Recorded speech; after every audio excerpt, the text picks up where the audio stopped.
Moscou dénonce le coup colossal porté au mouvement humanitaire par les casques blancs aux yeux des Syriens. Les casques blancs sont des criminels et leur activité est considérée comme équivalente à celle des radicaux, selon la porte-parole du ministère russe des Affaires étrangères Maria Zakharova. Intervenant en direct sur la chaîne de télévision Rossiya 24, Maria Zakharova a évoqué l'attitude hostile des Syriens envers les casques blancs.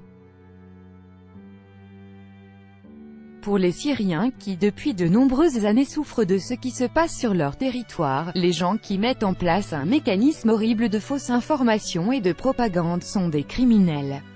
Leur activité est équivalente à celle des unités militaires illégales, des radicaux et parfois des terroristes qui sont de connivence, a déclaré la porte-parole du ministère russe des Affaires étrangères.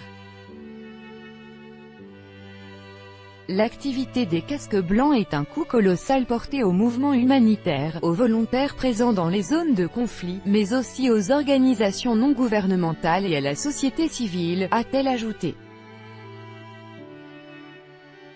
Les casques blancs, qui bénéficient d'une large notoriété et d'un vaste soutien en Occident, déclarent agir afin de sauver les civils dans les zones de guerre en Syrie.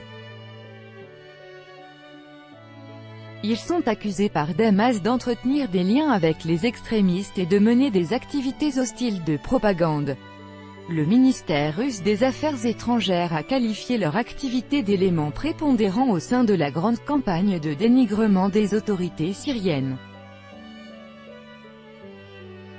Je comprends parfaitement pourquoi les Syriens, aussi bien les officiels que les gens de la rue, qualifient les casques blancs et consorts de criminels.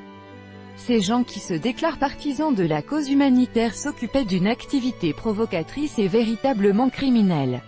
C'est un fait prouvé, a poursuivi la diplomate. Elle a rappelé que la Russie avait présenté de mois des faits concrets concernant l'activité des casques blancs. Il s'agit de provocation avec l'utilisation d'agents toxiques, mais aussi de désinformation, a-t-elle précisé. 442 casques blancs et membres de leur famille sur les 800 environ annoncés précédemment ont été évacués de Syrie en Jordanie via Israël à la demande des dirigeants des États-Unis, du Canada et de certains pays européens, et ce en raison de la progression des forces gouvernementales syriennes dans les régions frontalières. De nombreux autres ne sont pas parvenus à atteindre la frontière à cause de la situation sur le terrain.